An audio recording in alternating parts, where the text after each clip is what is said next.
Estamos en comunicación con Anthony Ramos Vargas. Él es presidente de la Red Nacional de Juventudes del Perú. ¿Qué tal? ¿Cómo está? Bienvenido. Buenos días. Muy buenos días, estimado Freddy, y muchas gracias por la entrevista. Y bueno, estoy a tus órdenes. Hay una propuesta de la creación del Viceministerio de la Juventud. Costo-beneficio y cómo está el avance. Bueno, te comento, y para hacer algunas precisiones a la población y especialmente a la juventud de la región Puno. Nosotros justamente hemos tenido algunas observaciones referentes a esta iniciativa, ya que la creación de un viceministerio de la juventud pasa por la aprobación o la confección de un informe técnico por parte de la Secretaría de Gestión Pública de la Presidencia del Consejo de Ministros. Y yo voy por este camino porque para presentar este tipo de iniciativas se tiene que evaluar el marco legal en juventud. En la actualidad, en nuestro país existe un marco legal, la cual está aprobado desde el año 2002, que es la Ley 27802, que creaba el Consejo Nacional de la Juventud, CONAJU.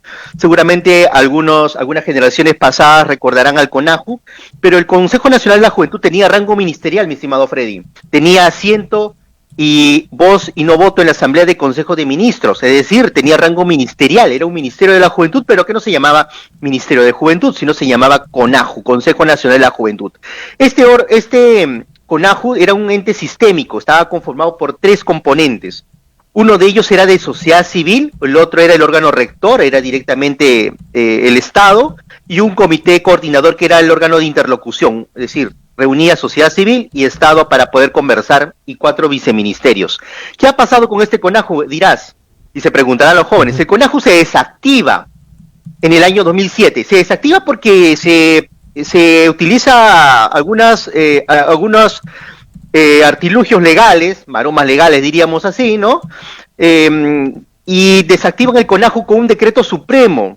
Es decir, una ley modificada con un decreto supremo, y tú sabes perfectamente, mi estimado Freddy, que eso es un acto inconstitucional.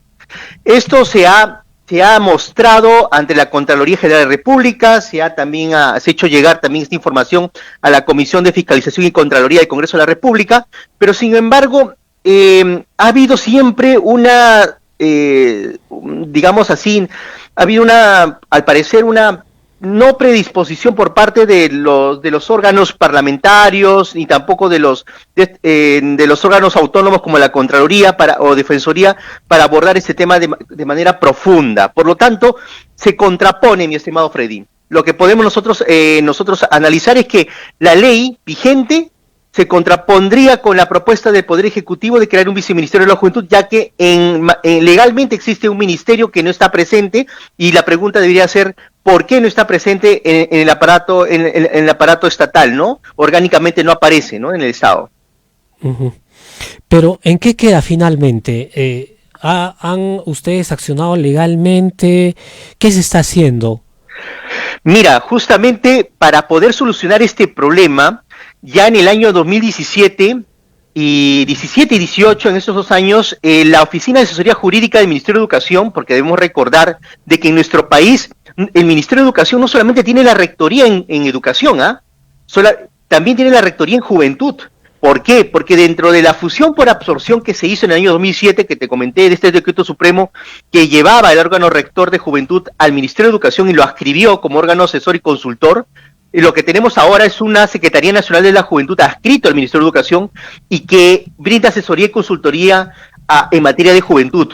Lo que nosotros hicimos en el año 2017-18, en esa legislatura en el Parlamento de la República, con la Comisión de Educación, Juventud y Deporte del Congreso de la República, fue consultar sobre cuál sería el camino legal para solucionar este problema, ya que se insistía en la presencia del CONAJU. Entonces la Oficina de Asesoría Jurídica, el Minedu, nos mostró en documentos y nos dio los documentos de respuesta tanto a la Contraloría como a la Comisión y como a nuestra organización, a la Red Nacional de Juventudes. Nos dice que el único camino es formular un nuevo marco legal en juventud, es decir, crear una nueva ley que reemplace la ley CONAJU, y de esta manera el Poder Ejecutivo pueda tomar cualquier determinación, ya que el Sistema Nacional de Juventud que plantearíamos nosotros en ese marco legal, nuevo marco legal, el Ejecutivo le podría dar el rango ministerial o viceministerial, lo que ellos fuera voluntad de ellos darle.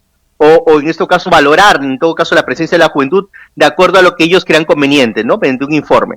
Entonces nosotros presentamos un proyecto de ley que es en la actualidad es el 970, con anterioridad era el 6352 que se presentó en octubre del año 2020, un proyecto de ley general de juventud que crea un marco de derechos, deberes y garantías para que la juventud pueda cumplir con su ejercicio ciudadano, ¿no? Con un correcto ejercicio ciudadano, y que en este caso los jóvenes se puedan comprometer a generar transparencia, participación. Y también adjuntamos nosotros a este proyecto de ley un nuevo sistema nacional de la juventud, un sistema nacional donde tendríamos un reordenamiento, una reingeniería de lo que tenemos ahora, porque en la actualidad tenemos espacios de juventud. Por ejemplo, cabe mencionar, ya que estamos con la población de Puno, que el Conejo Puno, por ejemplo, el representante de la juventud es elegido a dedo por el gobernador, por ejemplo, es un ejemplo. Sí, y así se repite en otras regiones, no es que la única, y otras regiones también, la libertad, por ejemplo, el gobernador también pone al representante de la juventud, no es elegido democráticamente, por ejemplo, ¿no? Es un ejemplo. Ahora, este proyecto de ley 990, ¿qué avance tiene? Mira, el proyecto de ley 970, Freddy, tiene un texto sustitutorio, es decir, ya hemos pasado por 2 legislaturas, la 2020-2021, en la cual se expuso el proyecto de ley, se hicieron de sesiones descentralizadas, específicamente en la región Piura, y 15 sesiones virtuales descentralizadas con las principales provincias de nuestro país. Luego hemos realizado también consultas. La comisión tiene la prerrogativa de hacer consultas, pedir opiniones, en este caso al Ministerio de Educación, Secretaría Nacional de la Juventud, ¿no? PCM, Secretaría de Gestión Pública, al Ministerio de la Producción. Ahora mismo, en esta legislatura 21-22, se ha pedido al Ministerio de la Producción, se ha pedido también, tengo entendido, al MIP, también al Ministerio de Relaciones Exteriores, al Acuerdo Nacional. Es decir, nosotros se ha cumplido con todos los procesos parlamentarios que en todo caso se solicita para aprobar un proyecto de ley de esta magnitud. Ahora, nosotros estamos esperando que la Comisión de Educación, Juventud y Deporte agende ya el nuevo borrador de texto sustitutorio para que se pueda ser aprobado y llevado al Pleno. Es decir, estamos en ese camino. Nosotros planteamos una serie de instrumentos dentro del Sistema Nacional de la Juventud que a veces a los parlamentarios, por ser ser un poco largo el proyecto de ley, parece que extenso, ¿no? En mejores términos, les suele ser un poco complicado a veces a los asesores leer estos documentos, pero es un documento beneficioso para la juventud. A ver, le pido que te quedes en el teléfono, vamos a ir nosotros a una pausa comercial y vamos a continuar con esta entrevista. Retornamos. En Pachamama Radio, valgan verdades, valgan verdades. En el país, exactamente las 8 de la mañana con 45 minutos. Estamos en conversación a estas horas de la mañana con el presidente de la Red Nacional de Juventudes del Perú, RENAJUV, Antony Ramos Vargas. Entonces, en la anterior, en la primera parte nos has dado a conocer todo el procedimiento que se ha dado o que se está dando, y prácticamente en este momento han llegado ya a la Comisión de Educación, ¿no?, del Congreso de la República, donde debe darse celeridad. Esperemos que realmente prospere y no se alargue.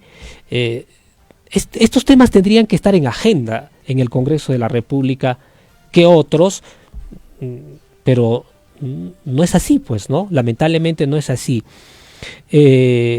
¿Para cuándo se podría estar agendando en el Pleno? Así viendo ya, o igual lo van a dejar para el último este tema, o este proyecto de ley. Mira, muy buena pregunta. La pregunta es ¿qué tanto compromiso tienen las autoridades con la juventud? A ver, en esta Comisión de Educación, Juventud y Deporte, porque aborda tres ejes temáticos, educación, juventud y deporte, nosotros hemos proyectado de que esperamos irnos antes que culmine esta legislatura, que acabe fin de mes, y que además la semana de representación también empieza el día lunes, cabe mencionar. Entonces, esperamos nosotros de que en esta semana de representación logremos sensibilizar a las autoridades, específicamente a los asesores. Mi estimado Freddy, tienes que tener en cuenta algo, ¿ah? Uh-huh. Los asesores son los que le hacen los borradores a los congresistas, son los que analizan los documentos, son ellos los que le hablan al oído a los congresistas. Es decir, acá la decisión a veces no suele ser directamente del congresista, sino de los asesores, quienes son las personas encargadas de hacerle la tarea a los congresistas, facilitarle la información. Entonces, para ellos a veces es un poco engorroso leer un texto, un documento de 90 páginas, por ejemplo, porque amerita, pues la necesidad de la juventud, amerita tener un texto, una ley general de juventud que tenga esa cantidad de hojas, porque no solamente se plantea el marco legal, sino también la sustentación en materia legal del proyecto de ley. Es decir, no tenemos nada en juventud actualmente. La ley CONAJU ha sido vulnerada, ultrajada, digamos, desnaturalizada durante muchos gobiernos. Es decir, han tratado de minimizar la presencia de la juventud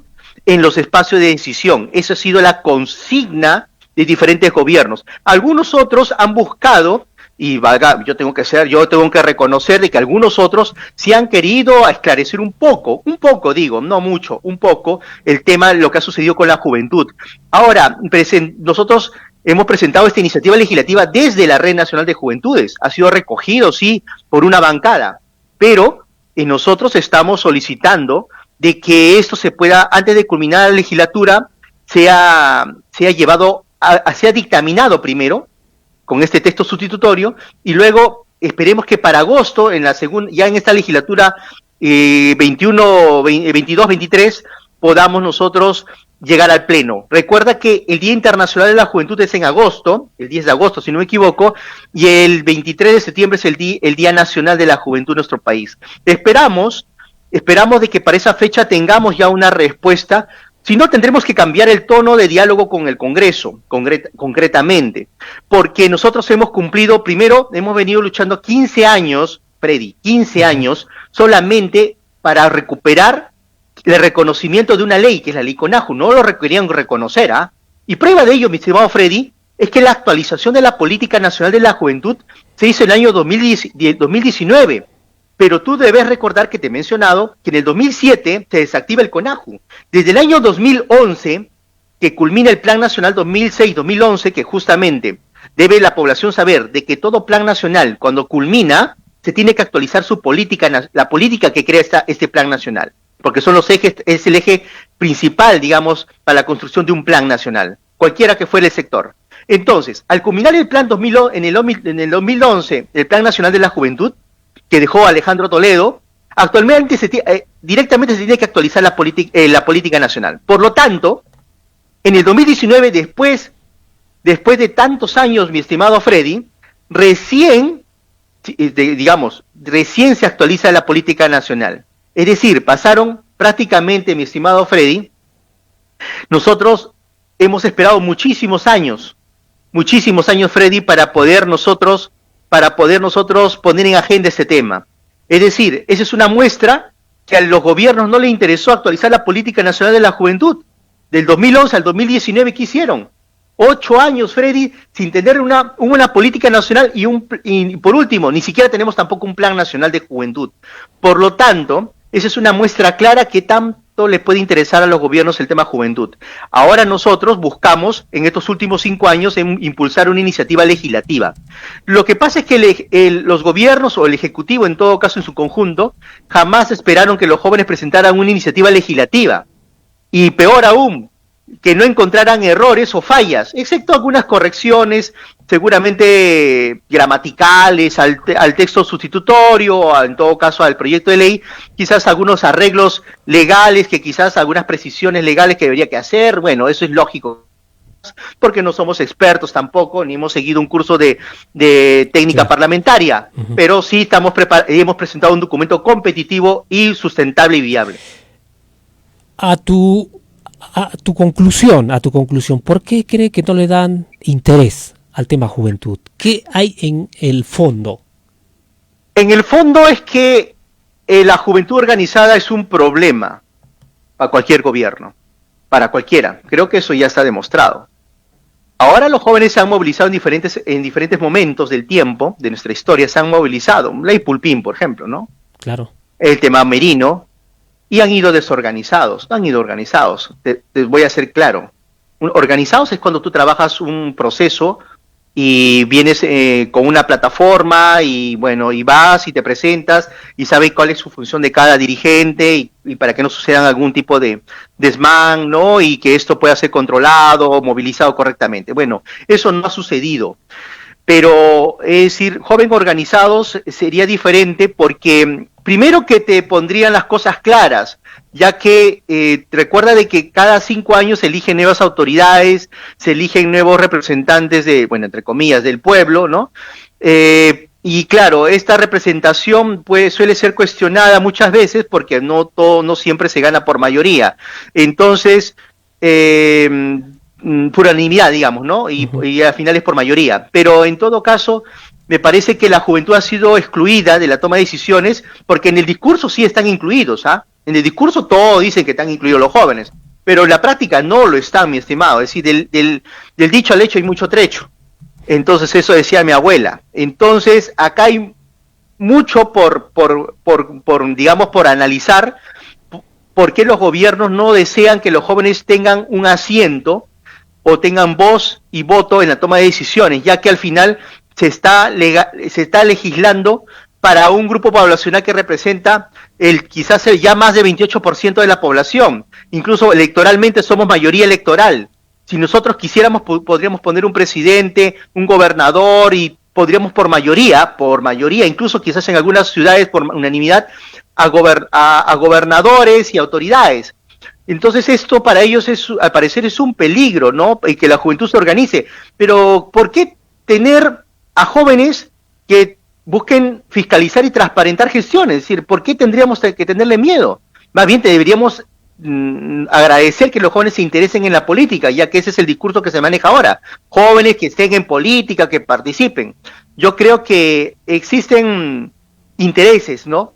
Mayores para que la juventud no esté dentro de la agenda política, porque social sí está, política en el país, ¿no? Ahora, hay jóvenes congresistas también ahora. ¿Sienten el apoyo? ¿Están con ustedes o no? Mira, te comento, estos jóvenes congresistas que han ingresado al Parlamento, hay algunos que quizás sí han mostrado cierto interés, pero hay otros que tienen otro tipo de agenda. Y cuando yo hablo de otro tipo de agenda es que ellos no han entendido hasta ahora, por su inmadurez quizás todavía y su falta de preparación, porque a veces llegan por cuestiones del destino, ¿no? Y la suerte, a veces también juega un papel ahí. Llegan al Parlamento porque sin conocimiento y causa del por qué existen estos tipos de problemas. Por ejemplo, la Ley General de Juventud crea un marco de derechos, deberes y garantías. ¿A qué me refiero con esto? Y un marco conceptual, con nuevos conceptos y definiciones en juventud, de que para poder construir política, mi estimado Freddy, política de juventud, hablamos una ley de trabajo, de emprendimiento juvenil, por ejemplo, como existe en Colombia y en otros países. Nosotros tendríamos que primero tener un marco de derechos, deberes y garantías para que primero con estas nuevas definiciones, conceptos, podríamos nosotros confeccionar nuevos marcos de ley para otros sectores, como es trabajo, salud, vivienda, cultura, y eso no tenemos en la actualidad. Entonces los congresistas creen de que confeccionar voluntariados, fortalecer voluntariados o fortalecer algunas modificaciones de normas, que a veces son muy poco analizadas, estamos haciendo algo por los jóvenes. Es decir, utilizan a veces la educación para decir que están haciendo algo por los jóvenes. La educación no es todo, mis estimados congresistas jóvenes, ¿no? No es todo, población. La educación es un sector importante, claro, pero también está el trabajo. Freddy, ¿cómo cómo nosotros vamos a generar trabajo para los jóvenes si somos un país informal, Freddy? ¿En qué país, dime tú, que es informal, se crea trabajo con derechos laborales? En ninguno, mi estimado Freddy, en ninguno, en ningún país. Por lo tanto, empezando por ahí, ya estamos mal. Entonces, primero tenemos que crear un sistema de juventud, un marco de derechos para definir primero la base, el cimiento que va a servir para construir los demás marcos legales y ir explorando, porque esto es una cuestión de exploración, de análisis de leyes, de normas que tienen que ser revisadas con mucha cautela, y además esta tarea deberían hacer los jóvenes que estudian derecho, ciencias políticas, sociales, ¿no? Para poder hacer algo mejor, ¿no? Por nuestro país. Por supuesto. El tiempo nos ha quedado corto, Anthony. Te vamos a invitar para seguir impulsando, dando espacio, ¿no? Este tema, este proyecto de ley y otros, ¿no? Porque realmente nos hace falta una opinión centrada, ¿no? Sobre temas de la coyuntura, desde la juventud. De hecho que hay, pero hay que buscar o hay que encontrarlos, o estamos aquí abiertos, ¿no? En la radio a poder, en este caso, dar la apertura, la cobertura a la voz de la juventud. Anthony, estamos muy agradecidos, así que estaremos en contacto contigo. Gracias. Muchísimas gracias, Freddy, por la oportunidad, y quiero despedirme con una frase. Nosotros tenemos una frase que es: la historia del Perú la escribes tú. Esta demuestra en todo caso que los jóvenes deben construir la historia de nuestro país. Son ellos los llamados en este caso, a transparentar, a fortalecer en todo caso la gestión pública. Deben ser ellos veedores, observadores y también cuestionadores a veces de las decisiones que toman las autoridades. Entonces, en ellos está la tarea, la juventud, las nuevas generaciones, la generación bicentenario, ¿no? Como le llaman, que justamente ha sido uno de los denominaciones que le han dado a la nueva juventud. En todo caso, te agradezco por la oportunidad y por favor, díganle a sus congresistas, a los congresistas de Puno, díganles que ellos también son los llamados a levantar su voz y también defender los derechos de la juventud, a tener participación y presencia en la toma de decisiones. Muchísimas gracias. Muchas gracias, muy amable.